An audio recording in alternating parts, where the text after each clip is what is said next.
It's a nice day. Kahit umabag yung Oo, at first time ko dito na nag-live sa kay Kathy Binag na account or Facebook. Yeah. Kaya I hope na... Hindi kayo mabaha. Oo, ang lakas ang lakas ng kulog ha. Nasaan na ang mga flood control na bilyon-bilyon piso? Nasaan na? Di ba? Itong problema sa gobyerno natin, parang sinasanay nila tayo na magtiis tayo. Tiisin natin ang baha, tiisin ang lindol, tiisin ang gutom, tiisin ang nakaw. Yan, kinokondisyon nila tayo ng ating gobyerno para hindi tayo mag-protesta ng protesta. Pero mga kababayan, hindi na pwede ito na after 3 years ganito lang ang ginawa ng administration ng BBM. Hanggang ngayon, more than half, o anong survey dyan ng NEDA at PSA, half of the Filipinos, kalahati ang nagsabi na nakaranas na sila ng gutom. Kaya iniisip na raw ngayon ng DSWD na mag-issue ng mga coupon, yung parang coupon sa Amerika. Food vouchers ba yun? O coupon. Ay, umabot na tayo dun ha. Oo, talagang ganun tayo kalala. At sa tourism, kulelat na tayo. Last na tayo. Mataas pa ang tourism sa Cambodia. Anong ibig sabihin yan? Ibig sabihin, wala tayong income sa turismo, yung maliliit na negosyante, ng mga negosyo na umaasa ang mga negosyante dyan sa mga tourist, dyan sa kanilang mga bayan, ay mababa po ang kita. At importante po yung malaman natin na mababa ang tourism natin dahil sa peace and order natin, ay mataas na naman tumataas ang crime rate, may mga kidnapping na naman, at ang cost of living tsaka food dito sa atin ay mataas kumpara sa ibang bansa ng Asya. Kaya naman po, yung mga tourist ay ayaw na lang pumunta dito. Lalo na doon sa mataas ang crime rate o takot na takot sila, may mga abiso sa kanila na huwag na muna silang magbakasyon sa Pilipinas. Yan po lahat, trabaho po yan ng ating gobyerno. Na binoto nyo kayong mga nabudol, yan ang binoto nyo. Kaya 3 taon pa muli. Hindi po pwedeng tayo ipatulog-tulog lang. Kaya lagi ko po talagang sinusundot-sundot ang pwet nila. Na, may gera na. Israel, America versus Iran. Ang nakakatakot pag sumali pa si Putin dyan sa Iran, ay baka mag-World War III na. Hello, Mr. President, sir. Tanghali na po. Kung binaban ninyo ang National Security Council, nabilang na ba ninyo ang ating mga oil reserves dyan? Ay, sabi nga ng isang friend sa akin, wala na palang oil reserves. Kasi pinrivatize na ng gobyerno ang lahat pala ng may-ari ng oil ngayon ay private. O ayan mga kababayan, simula na po ang pagtataas ng presyo ng oil. Kaya makokontrol na naman. Pag konti kasi supply, tsansa na ng isang makapangyarihan at na gobyerno, strong ang desire sa corruption. Yan ang gustong-gusto nilang mga senaryo para makontrol nila ngayon ang supply. So tataas po sigurado ang presyo ng ating oil, gasolina. Siyempre tataas ang gasol, siyempre tataas din po ang pamasahe at ang mga pagkain. Yan po talaga ang hindi ko makakayang tanggapin na sa 3 taon ay hindi nila nagawa ito ng tama. Yun ang pinamis nila Kaya mga kababayan, masarap po ang pagkain natin kung tayo may nakakain pa. Pero isipin na lamang natin na 2 million na Pilipino ay walang trabaho. Isipin mo. Mahiya naman kayo. Tingnan yung mga tao sa imburnal nakatira. Meron bang country sa Asia na sa imburnal na nakatira mga tao? Wala! Kahit yung pinakamahirap ng bansa sa Asia. Di ba, baby? Sabi ni Dior, Ama, pinakamahirap na bansa sa Asia. Hindi sa imburnal na nakatira mga tao. That is how poor our people are. Tapos kayo dyan. Sarap ng kain nyo bawat meeting Charge sa amin. Sarap na kaya ng nyo dyan Bawat meeting nyo dyan, palitson-litson pa kayo Dapat i-live stream yung mga meeting dyan sa Malacanang. Live stream nga yung Senate tsaka House Live stream pati yung pagkain. Gusto namin makita anong menu dyan. Meron bang luyang dilaw dyan? Favorite ko yun, adobo, luyang dilaw. May coke daw. May coke? May coke pa dyan? Dapat makita namin kung may coke dyan sa mga meeting sa Malacanang. Kasi sumusobra na Hindi nyo naman nasa-stop yung corruption, di bawasan yung sweldo nyo. Lahat ng member ng cabinet, lahat ng may sweldo ngayon, sa gobyerno na hindi local government national agencies, head of agencies, tsaka government corporations, members of the board, ng mga PhilHealth, ganyan-ganyan. I challenge you. 1/2 ng salary nyo. Yun lang ang kukunin nyo. Ang 1/2 ay ibibigay nyo sa employees union nyo. Bigay nyo sa employees union nyo. Pang nila, medical nila. Pang medical nila. Pang emergency nila dyan. I challenge you. Kalahati ng sweldo nyo. Tapos, sabihin nyo sa amin kung sino kayo, magkano ang dinodonate nyo every month dyan sa employees union nyo, at kayo ipapalakpakan namin. Wala rin naman yung mass resignation. Yan. Yung problema ngayon yung mga ini-employ dyan ng gobyerno, nila-appoint ng presidente, walang sense of sacrifice for the country. Bulsa nyo lang iniisip nyo. Kala naman, talino-talino nyo dyan. Paupo kayo sa mga posisyon na tig pa 5 million a year kayo. Tama ma'am, di ba? Kahit mag-piso sweldo sila, malaki pa rin kinikita nila. Laki ng kita sa mga allowance, sa mga extraordinary expense. Ano ba yan? Convert to cash? Paano na pala yung 3 years. Titiisin pa namin kayo another 3 years. Bago mag-eleksyon. Na ang eleksyon naman ay halos hindi na ito tunay na eleksyon dahil puro vote buying naman. Vote buying ng political dynasties na nasa posisyon ngayon mga senador at mga congressman. Yan dapat itanong Kaya, kung COMELEC should reform. Kayo ang with due respect sa aking mga colleagues yan sa COMELEC lalo na kay Chet. Kayo ang gatekeeper dyan ng party list Pinag-approve nyo lahat ng mga registration. Kaya ayan, puro political dynasty. Puro proxy. Anong ginamit nila? Ginamit nila pondo ng bayan. Ayuda galore. Ayuda to the max. Tsaka unli vote buying. Yun. Sabi nila, sour grapes, Attorney Guasong, kasi talo siya. Bago pa kami, ito, nung nanalo kami last time, ganito na ako magsalita. Mga magnanakaw kayo. Walang nagbago sa akin. Naka-t-shirt pa rin ako ng ganito sa loob ng bahay ko. Ito lang ang bago. Ano daw yung impeachment? Bagong papi. Impeachment? I already said that before. That impeachment is not going to work. Bakit nyo pa i-impeach yung VP Sara? Sabi ko. Sa kadami-dami ng trabaho nyo, kayong mga senador at congressman, lalo na yung mga congressman, kadami-dami ng problema ng bayan, unahin nyo pa talaga ang pagpapatalsik sa Vice President. Sinabi ko na yan noon pa. Ano naman pala ang ebidensya nyo? COA? Nakita ko yung testimony ng COA auditor sa House. Nakita ko sa video Anong sinabi niya? Sinabi ba niya may final na disallowance? Hindi niya sinabi Ang mga congressman lang doon sa committee na yon ang nag-interpret na yung amount of money na yon, 125 million na liquidated by VP Sara, the office of VP Sara, is an illegal disbursement and therefore a betrayal of public trust. Ang layo naman.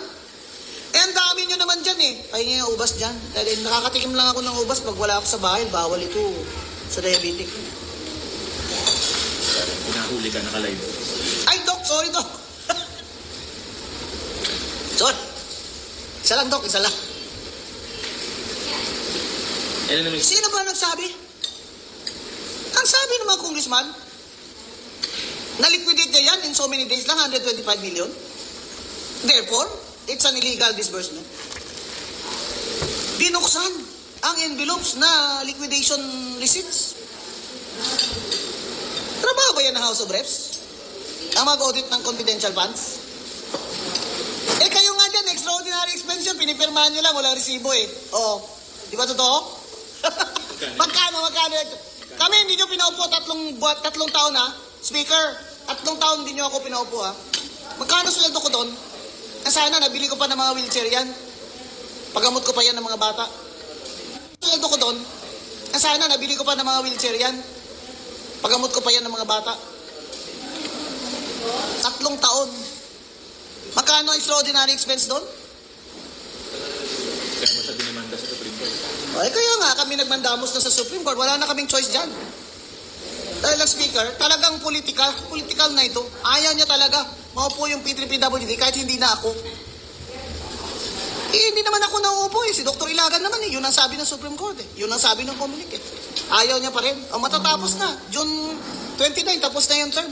Kailan nyo kami paupuin, Speaker Martin Romualdez? Kaya matbaba sa survey. Speaker Martin T. Romualdez.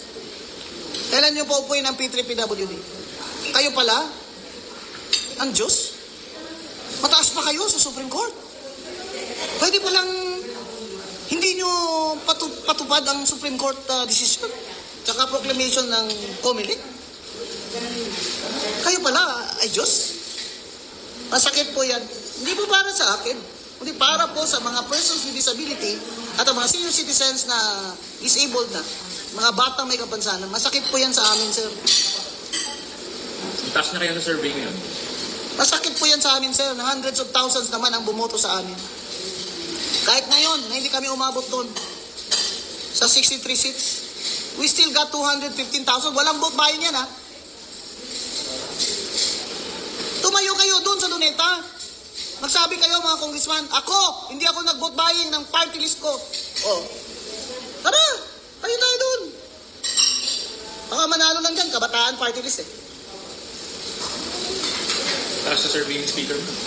Anong survey ni Speaker? Taas, 6%. Ang taas, 6%. For President. Alam nyo, ang pinakamalakas na kalaban ni VP Sara, si Speaker Martin T. Romualdez. Kaya dapat naman sana, maging generous siya. Alin dyan? Kanina bang survey to? Oh. Maging generous naman siya. Lahat ng kapangyarihan nasa kanya na. Lahat ng kapangyarihan nasa iyo na.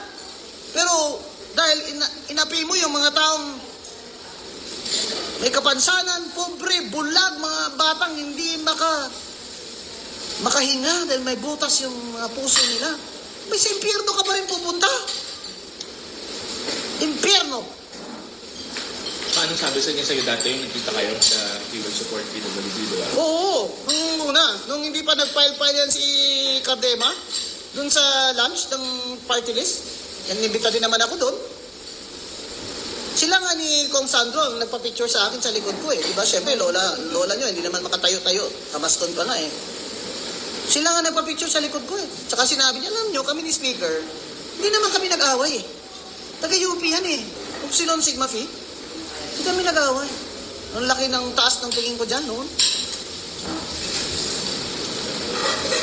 Talino niyan sa eskwela. English speaking. Sinabi ko sa kanya eh, Speaker, yung PWD committee ay ad hoc lamang po yun. Baka naman pwedeng gawing permanent committee yan para sa amin. Ay, nag-promise ka sa akin, Speaker ah. Ipaparesolusyon mo, gagawin mong permanent committee. Ayun pala, hindi mo ako pinaupo dahil anti-Marcos ako. Ano ba masama sinabi ko? Ba unity? Kala ko ba unity na? Eh, sinabi ba ako masama? Hindi mo ako pinaupo, Speaker. Kahit, wala namang TRO sa House of Reps. Walang TRO sa'yo eh. Comelec ang may TRO eh. Eh, ang kini-question doon, yung qualification ko. Pwede na yun sa HRET eh. Pinaupo mo na sana kami. Hanggang matanggal kami ng Supreme Court kung tatanggalin mga. Pero ano ang desisyon ng Supreme Court? Na nanalo ang P3PWD at may karapatan kami sa isang seat. Kahit na late na, 6 months na lang bago mag-eleksyon. Kaya kami sinutusan ng Supreme Court na wag lang si Commissioner Guanzon ang representative. Pwede iba. Kaya ginawa namin, nag-comply kami sa Comelec. At binigyan kami ng certificate of proclamation in the name of Dr. Camilla Luansing Ilagan from Batangas. At nag-oath sa judge si Dr. Ilagan. At pumunta dyan ilang beses. Pumunta dyan. Naupo pinaupo pa. Sinabihan ng speaker na, Speaker, kamag-anak ko to. Sabi ng isang sekretary, ipa-out niya naman, last day na ngayon. Sabi niya, hindi. Umalis muna si Guanzon sa PWD. Ano naman ang... Yung nag-impeachment. Ano naman ang galit mo sa akin? Hindi ko naman sinabing ikaw ang bangag. Wala akong sinabi against you, Speaker Martin T. Romualdez. Wala po akong sinabing masama tungkol sa inyo. Bilib na bilib pa naman ako sa inyo. Ano yung ginawa nyo sa akin tuwing eleksyon na ito? Ni Radio Negros Occidental, kumuha kayo ng boto dyan. Ginamit yung mga congressman. Para mabawasan yung boto ko sa home province ko. Walang ganyanan. Speaker na kayo eh. May kapangyarihan na kayo eh. Doon pa lang sa Leyte eh. 480,000 na yung boto nyo doon sa party list yung tingog eh. Gusto nyo sakupin talaga ang buong Pilipinas. Yung disqualified din pala. Wala namang TRO eh. Hindi ako pinaupo. Pero yung Anwaray din naman, may Supreme Court, pero pinakaupo. Anwaray? May Supreme Court sila, pero nakaupo sila. Lahat yan ang kalaban ni Speaker Martin T. Romualdez. Habang nasa may kapangyarihan siya, lahat dyan walang chance. Ang ano ko lang sana, kaming maliliit na mga tao, huwag naman sana, Speaker. Sana po ay pagbigyan nyo na kaming mga maliliit na tao. Kasi, dyan po nasusukat ang greatness eh. Greatness is measured. Not by the power that, you can do all these things. I will do that just because I care. Ganon. Hindi. Greatness is measured by your generosity of heart. Your generosity of heart.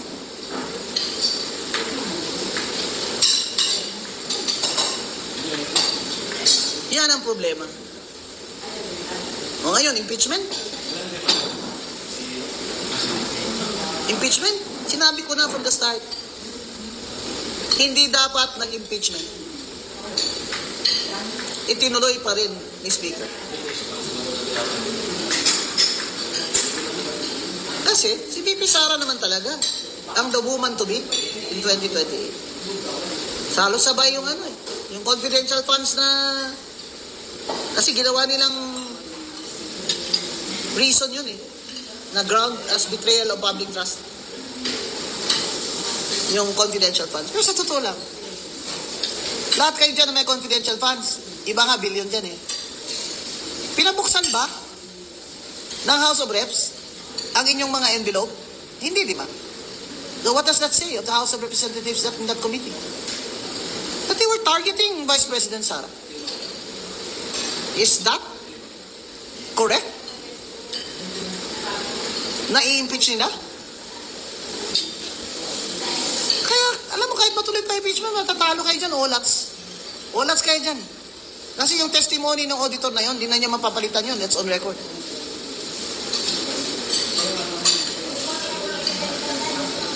Speaking of, Kaya, ngayon, i-impeach ng, Senado, dinilay ni, sinuspend, postpone ni Senate President Jesus Cordero ang start ng hearing.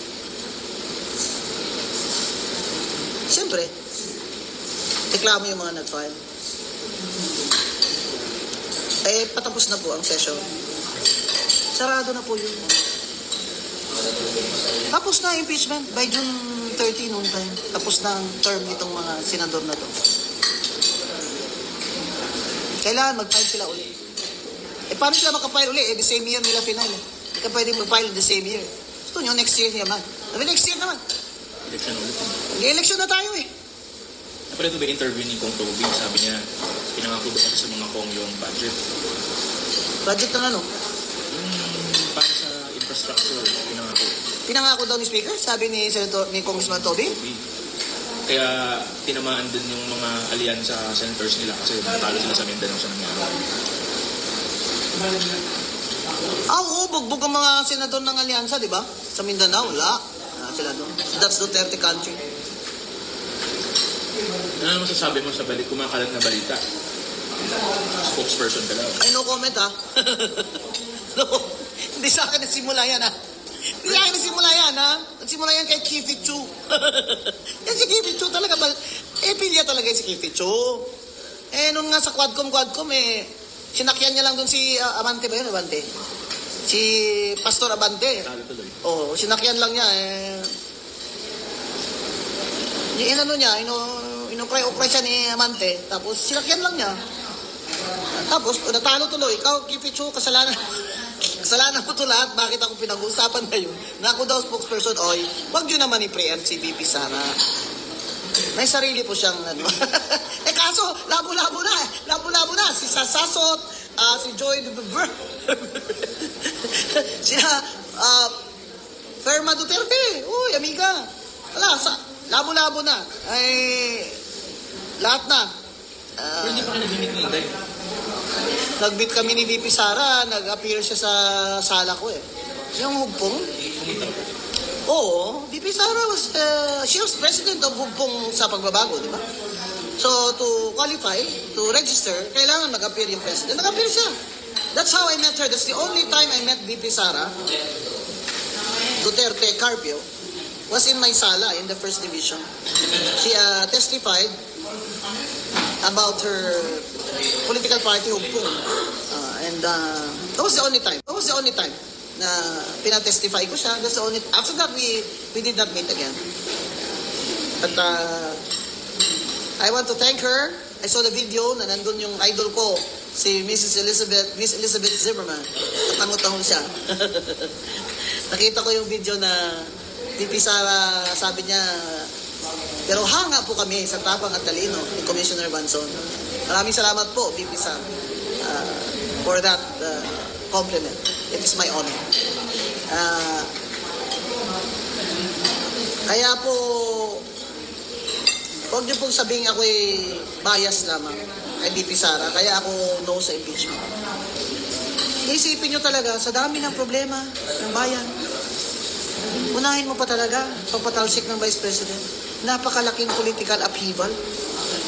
Hindi ka pa kontento. Pinadakip mo pa si Mayor Digong. At si Dun, pinadala sa Hague. Sa ICC. Political, naman, upheaval. What does that mean? It affects our economy negatively. Tingnan mo, walang no new investments. Pag walang bagong investment o kapital, walang bagong trabaho, walang bagong produksyon, walang factory, walang bagong jobs. Yan ang problema. Kaya ang poverty hindi masosolve nitong administration ni Bongbong Marcos.